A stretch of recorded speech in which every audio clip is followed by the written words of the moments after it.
Hello everyone and welcome to an awesome video that I've been waiting to do for ages now. Really excited to show you guys this. Basically, I've never ever shown my home cinema, never.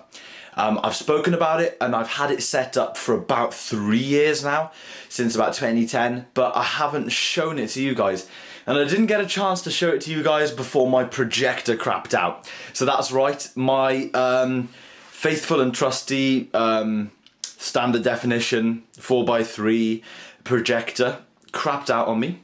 It displays lots of red lines down the screen and looks generally awful. But it's not too bad and I'm not too gutted because I was hoping to upgrade to a high def system anyway.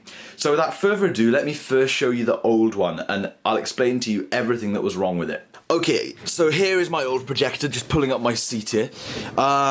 It's a Sahara projector, very uncommon model. I actually bought this at a car boot sale for only £35. I thought the lamp and everything was going to be absolutely destroyed in it, but I got home, turned it on and it fired right up. Probably one of the best deals I've ever got, and it's because of this beast. I've been able to watch loads and loads and loads of films on my wall here, which is equivalent to about 76 inches of screen size.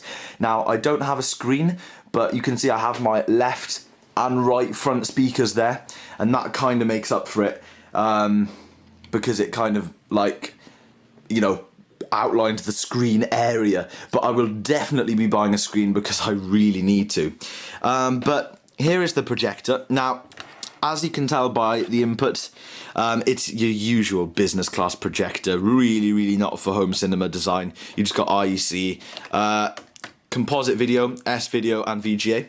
And I was running all three of those cables around my room. In fact, if we just spin around, you can see down here. Now this bright white one, I'll explain in a second, but you can see down here, we have a lot of cables. Ignore that black one as well, that's an antenna cable. That's just a coaxial lead coming from outside, going into the back of my Freeview box. But also ignore these two wires, these thin ones, these are my rear speaker cables. But these three, the two black and the grey is a VGA.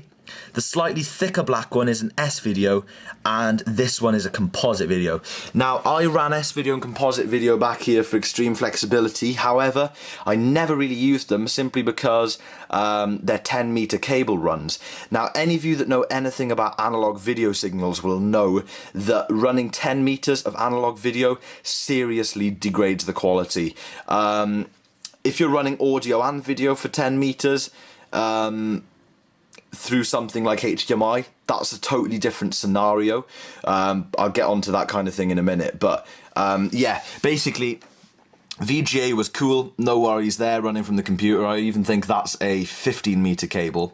But then we have these two cables. I had my VHS player hooked up to composite, and it did look pretty terrible, but I still watched a lot of films on my projector, because I got a big VHS collection, and you know, it would cost me a serious amount of money to buy all of those tapes on DVD or Blu-ray. So, the VGA cable. This was my most used cable because when I had my PowerMac G5, I had the VGA plugged into my G5. Then I plugged it into the Mac Pro. But as soon as I got two displays, as soon as I upgraded to dual displays on my Mac Pro, even though I've got three outputs on the new graphics card that I installed only a couple of weeks ago, I only had two outputs on my X1900 XT, which is the graphics card that I was using previously.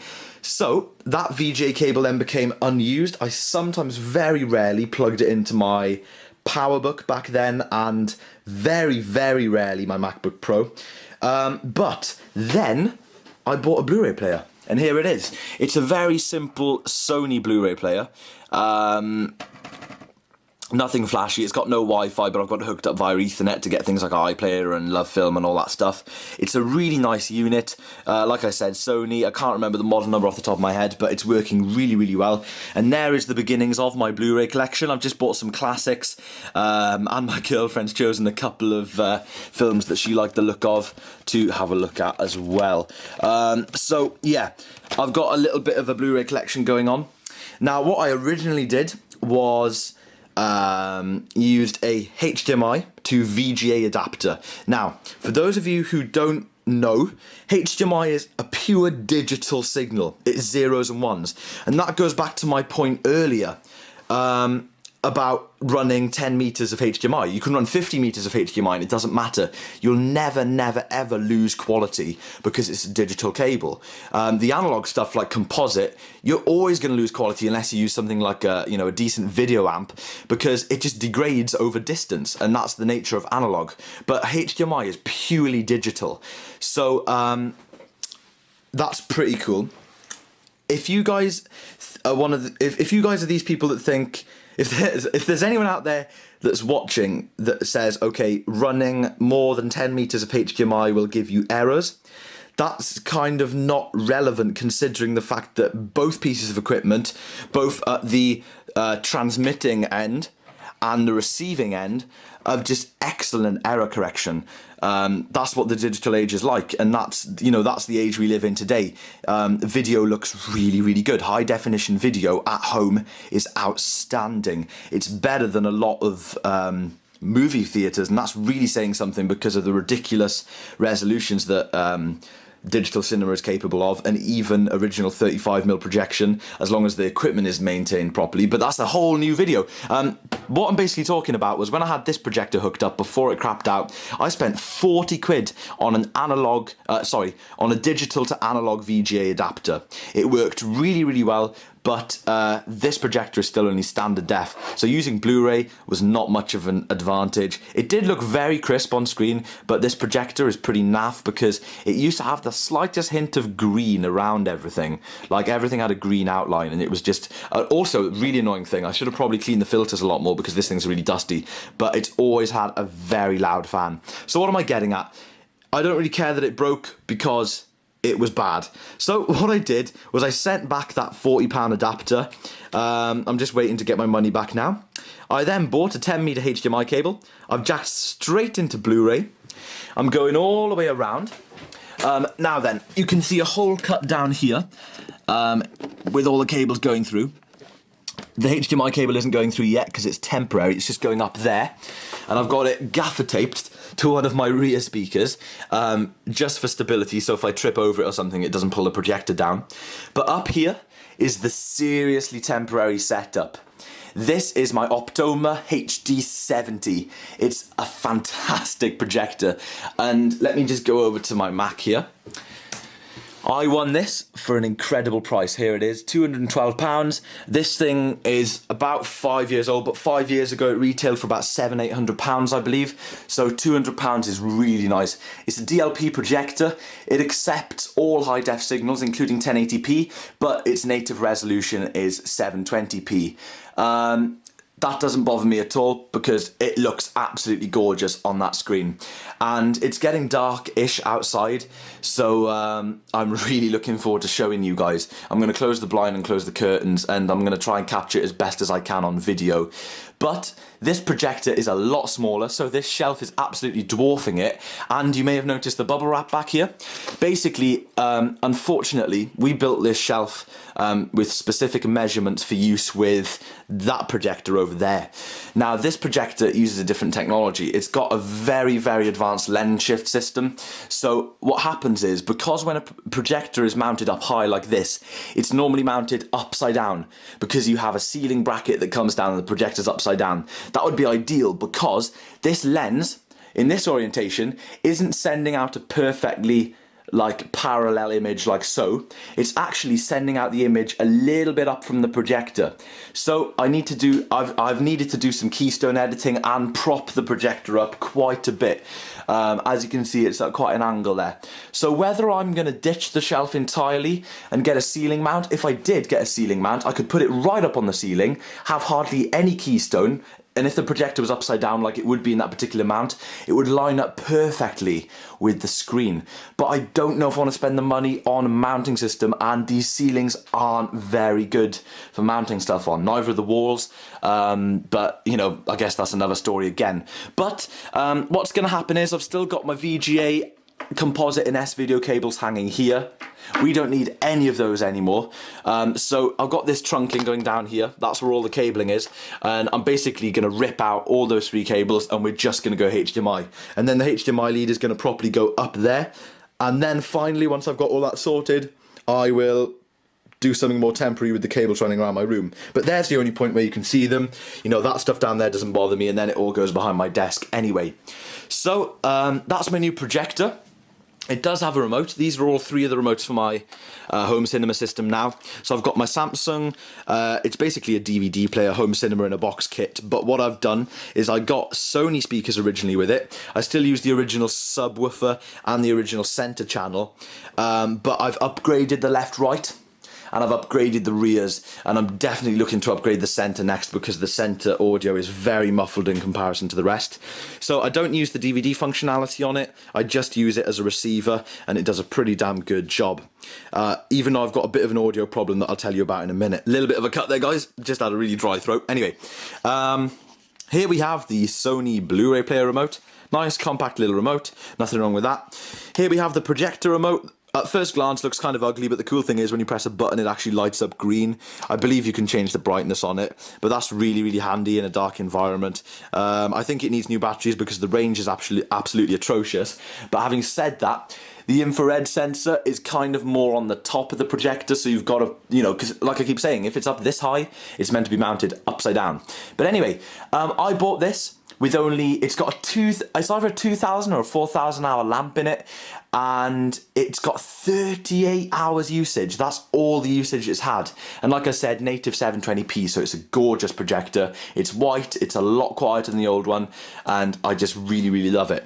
Now, the audio problem that I'm having isn't too extreme. It's not a problem really, but this Blu-ray player down here only has coaxial digital out. It doesn't have a Toslink connection, which is very frustrating. So I purchased a £20 coaxial to Toslink adapter because this doesn't have a coaxial input. This is my surround sound receiver that we're going to need to switch on. It doesn't have a Toslink input, but it doesn't have a coaxial input, but it has a Toslink input. So I had to get an adapter. But that doesn't seem to be working, so that should be the second adapter that I'm sending back. So I'm actually going phono left-right into the receiver at the moment, so I'm not getting true discrete 5.1, I'm just getting Dolby Pro Logic. But you know, Dolby Pro Logic decoding is really, really good. I get a little bit of dialogue spill in the rears that's kind of noticeable in quiet parts of the film. But yeah, I can cope with it at the moment until I get discrete 5.1 working properly. But we're also going to need this switched on. Basically now is the time where I'm going to close the curtains and really let you guys enjoy a little bit of video of the screen. Now, I don't want to film it too much because of copyright and all that, and because, you know, this will only look as good as my YouTube compression, and, you know, my camera's not the best and stuff like that. But I hope you guys are going to enjoy. Time to power up this beast back here. I'll just hit that one like so. And nice button on the top of the unit. You can hear it spin up. And then the fan. Here it comes. Any second now. There you go. So kind of loud when you're right next to it, but as soon as you got the surround sound pumping, it's really pretty damn quiet. And of course, it is so much quieter than this one. Now, just a quick note, guys, screen isn't perfect because the projector isn't perfectly mounted at all. It's a very temporary mounting solution. I've even got tissue wedged under that side. And of course, it's a 16 by 9. I actually need to readjust the projector slightly because it looks like the bubble wrap has flattened a bit. But anyway, I will give you guys a proper look with the lights off after I've adjusted everything. So give me 2 seconds. So everyone, something that this camera does really badly is low light, but I'm going to press play anyway, and hopefully you guys can get an idea for the screen size and quality just a little bit. This is a bit of Zombieland. Why am I alive when everyone around me has turned to me? It's because of my list of rules. Rule number 1 for surviving Zombieland: cardio. When the virus struck, for obvious reasons, the first... Now, if I turn down a little bit, you guys can see sort of weird wiggly lines. That's just my camera. If I turn a lamp on for a sec, you guys can see the size of the screen. You can see the screen nearly touching both speakers. And if I turn the lamp off, you guys can actually see the light coming out of the projector. Now, you should be able to see what I mean about that, you know, raised thing. It's actually, the lens is pointing light out of the top. But guys, the quality of this, as I'm sure you can tell, is pretty damn good. This is 16:9, but this film is in CinemaScope, so there is a letterbox. So that means if a film is shot flat, or you know, consumer terms in 16:9, then you'll get a full screen image. But this is a CinemaScope film, which, you know, the majority of films are, I guess. But this looks really, really nice. Super pleased, and of course the sound is top notch. I'll just crank up a little bit just to give you a little idea. Well, maybe it's time to stop driving carpool.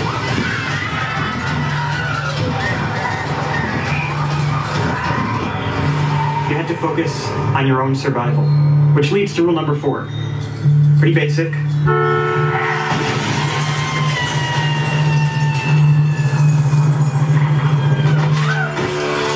Fasten your seatbelts. It's gonna be a bumpy ride.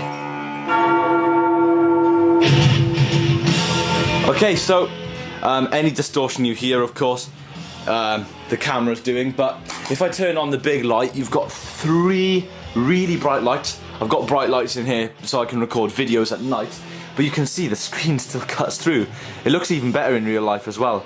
So this is basically what my home cinema is looking like at the moment.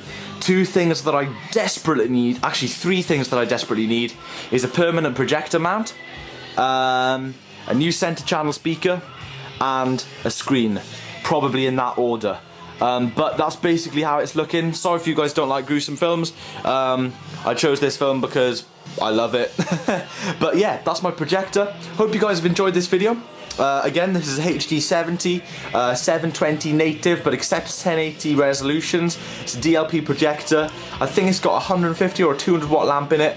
Like I say, I've got loads and loads of hours left on it, and I believe the lamp is only 80 or 90 pounds, versus the lamp for that beast is a few hundred. So definitely a great saving, really, really good buy, and it's just a fantastic looking image. So I'm going to close out with a little bit more, and I hope you guys have enjoyed.